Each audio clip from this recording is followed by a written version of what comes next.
I remember specifically at 3:58, Mary Catherine came into the room saying that somebody had taken Elizabeth. Suffice it to say, Elizabeth Smart was kidnapped and worse, and survived. We know because she appears in the eponymous documentary, but for what feels like the first time, we have the victim of a crime kind of coming back from the dead and telling us firsthand what it was like to be kidnapped. I got nightmares in my head, I fear thoughts build up until I can't hear. My mind fills up into a creature, and it haunts me somewhere much deeper. I got nightmares in my head, I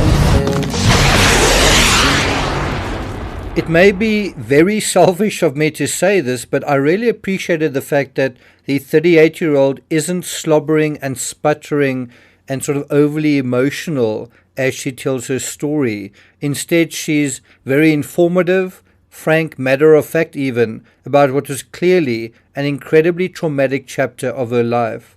And the reason I say that it's important to get this information is because it's so insightful. What does a real abduction, kidnapping look like, feel like, without the clutter of telling that story through tears?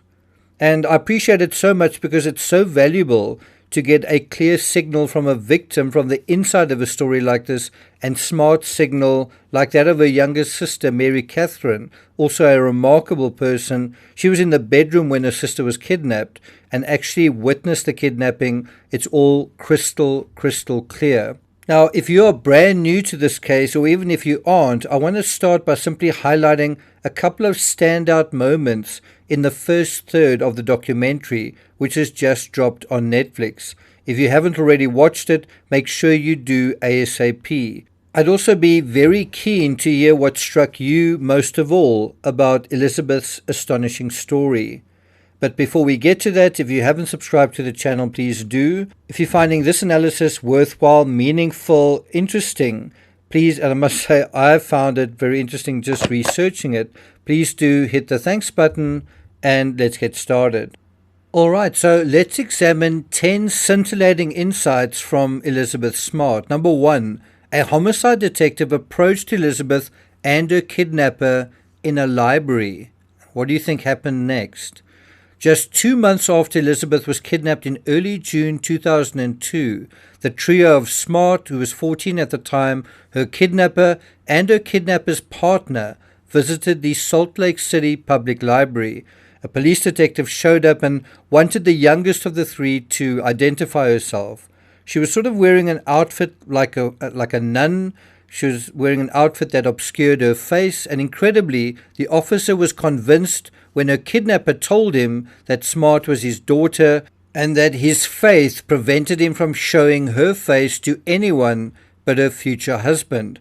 Now, I take it the officer was a religious type to be persuaded by that whop. I'm not sure if that would have really worked in other settings in America. And I would say this blunder was about as bad as Rick French finding the wine cellar door in the Ramsey basement and then being persuaded not to open it. Why? Because it was secured with a latch at the top. But even crazier still was the fact that Elizabeth herself didn't simply pull off her cowl and scream, "Help me, I'm Elizabeth Smart." That could have shortened her ordeal by untold weeks and even months. Just one more note regarding this, which isn't shown in the documentary. The reason the cops showed up was because the library workers saw Elizabeth's eyes close up and thought she recognized them and then called the police. So her intuition was on song. It kind of reminds me of the worker, I think at McDonald's, who I also think recognized Luigi Mangione's eyes from photographs. Number 2, Mary Catherine said that she recognized the kidnapper's voice. Mary Catherine, Elizabeth's sister, was just 9 years old when her sister was kidnapped from the same room. She said that she heard the kidnapper's voice before but couldn't place it. Weeks later, while paging through, I think it was the Guinness Book of Records, it suddenly hit her. A homeless man the family had met was invited to work at their home, and that's how she knew him. That's why his voice was familiar. Incredibly, and I have to say, I bristled with anger when I watched this. When Mary Catherine told the cops she had remembered who the voice belonged to, they didn't believe her. They sort of overruled her.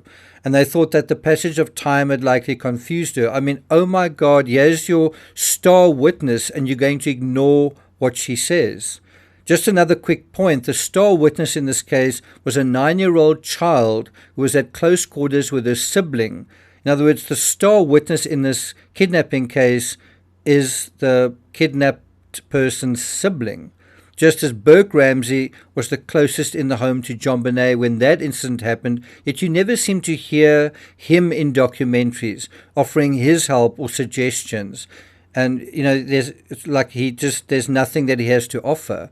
Instead, you hear the parents talking constantly about what they know. When siblings have a connection to the inner world of young children in a much clearer way than parents do, certainly at that age. Another difference is that Burke Ramsey made zero effort to look for his sister, unlike Mary Catherine and her parents. Number 3, Mary Catherine didn't tell her parents about the kidnapping for 2 hours.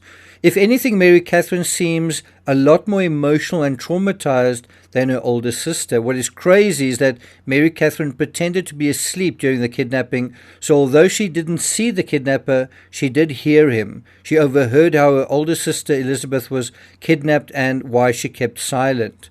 The kidnapper was armed with a knife, the same knife he likely used to cut the netting of a window. Mary Catherine thought he was armed with a firearm. And so when asked by investigators to relate what happened, she said she thought she heard him say, "If you scream, I'll shoot you, but if you don't, I won't harm you." At one point, Elizabeth stubbed her toe in a chair in the dark bedroom. She said, "Ouch," to which the kidnapper said, "You better be quiet and I won't hurt you." And I think that was something related by Elizabeth. I suspect someone from outside of the Mormon community may not have been as compliant or inclined to obey, but her obeying may have saved her life. Now, when Mary Catherine thought the abductor was gone, she ventured into the hall only to narrowly avoid bumping into her sister and the kidnapper as they made their way past the boy's bedroom. After this near miss, she crept back into bed and waited, possibly for around 2 hours. Then, just before 4 a.m., at 3:58 a.m. to be precise, when Mary Catherine alerted her parents, they disbelieved her, thinking she'd been dreaming. They didn't believe her until they found a window screen that had been cut with a knife.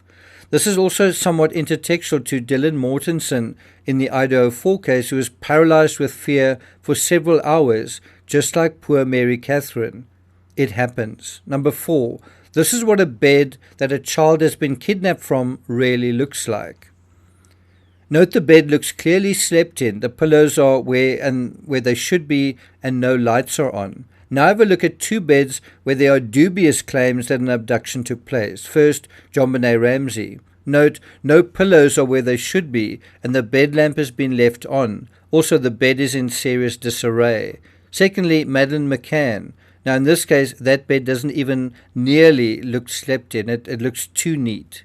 Number 5. This is how a parent genuinely reacts to an abduction. I thought, you just had a bad nightmare. Elizabeth is probably somewhere in the house. But as we went room to room, the anxiety started rising.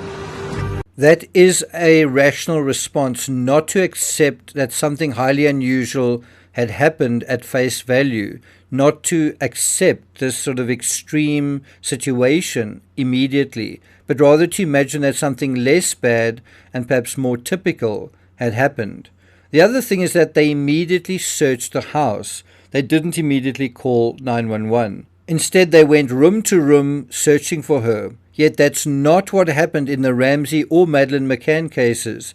In those cases, both parents immediately accepted that their child was gone and didn't seem to make any systematic effort to actually look for their children. Also, in the Elizabeth Smart case, even if you discount the ear witness testimony of little Mary Catherine, there are actually signs of forced entry. Whereas in the Ramsey case and the McCann case, there are no signs of forced entry, just narrative claims of forced entry that seem dubious when looked at more carefully. In the Elizabeth Smart case, the motive is sexual, but the kidnapper isn't idiotic enough to commit a crime like that in the home with several other people present. Number 6, abducted through an open window. In the kitchen, I saw this cut screen. and the window was wide open. My wife screamed, "Call 911." Did you catch that? Wide open. It needs to be wide open for not just one person but two to get through. Interestingly, the kidnapper left no fingerprints or DNA, so it is possible for an abduction to take place with very little evidence left behind. In the Ramsey case, the window isn't wide open, and in the McCann case, it's not open at all. Someone just says it was open, and then someone closed it. Number 7, a chair used in the abduction. The family said she'd been taken from her bedroom in the middle of the night. The window was open. There was a cut screen. And outside, somebody had put a chair up against the wall. This chair, as well as the lack of evidence inside, seems to indicate someone with familiarity of the home, someone that ought to have narrowed down the suspect list. And guess what? It was ultimately someone that had been to the home before. There is another difference with the Ramsey case and the McCann case. In the McCann case, the abduction happens at a crazy time, early-ish, between 9 p.m. and 10 p.m., when people are still having dinner and walking around. In the Ramsey case, it suggested that the crime happened late Christmas night, but the pineapple content suggests an hour or two after midnight. Number 8, a Bloodhound dog follows Elizabeth's scent. Right from the get-go, we set up a phone room to take tips. The number of leads that came in from the public numbered about 40,000. And so we assembled a team of hundreds of investigators. So we searched the home. We're looking for any indication that harm befell Elizabeth. Is there even a body in the home? We have a really good bloodhound on the department. His name is JJ. We had a lot of confidence in him. And he picked up the scent for Elizabeth. I think this idea that there might be a body in the home came perhaps from the Ramsey case. Anyway, to their credit, the cops tried to follow the abductor's route and used a bloodhound to find and track her scent. Went out the back and then up into the trees. And he followed a trail, got up to the street up there, which is a dead end, and lost the scent. And then they lost the scent. Now, when you know the rest of the story, you know they didn't use a vehicle, and what's more, were living in a tent in the hills, and Elizabeth actually said that she heard people searching for her and calling for her. So one can only assume that the dog trackers weren't up to snuff, because there was a scent, and all they had to do to avoid a lot more suffering was follow the damn scent. Again, in the Ramsey case, no dogs were brought in because the cops were bickering at the time about which were the best dogs for the situation, and they couldn't agree. In the McCann case, it took several months for dogs to be brought in, and they were only brought in after a South African investigator made that suggestion. And basically the Portuguese cops by then had literally nothing to go on. And when the dogs were brought in, that led to a massive breakthrough. They could have had that in this case as well. On the other hand, if the cops had taken their lead from the dog and just searched the damn hills properly, they could have found Elizabeth and the abductor much sooner. Number 9, Elizabeth's father became one of the first suspects, but he takes and passes a polygraph. We did in-depth interviews, and there were a couple of things that came up that made us go, huh. When Mary Catherine said that the voice was familiar, some of the investigators thought, could that be a reference to her father? Well, of course not. It's a voice she thought she knew before, but she just couldn't place it. Obviously, if she had heard her father's voice, she'd be able to place it, and I think she would have said so. Another thing that made the cops go, huh, was the fact that the alarm had inadvertently been left off. That's another parallel with the Ramsey case. Another was the statistic that it's usually a family member involved. But I mean, how could Elizabeth's father be in bed with her mother and roaming the house at the same time? And another was the fact that the kitchen window had been left open. It was the middle of summer after all. The detective wrongly thought that the window aspect was staged because there were no scuff marks on the wall. It makes me wonder if he had the Ramsey case on the brain, because there's supposedly a scuff mark on the wall in that case. And think about the timing of this case, 2002, really just a few years after the Ramsey case had kind of been finalized. Interestingly, the reward offered for Elizabeth of $250,000, I think, was more than twice the reward the Ramseys offered for information.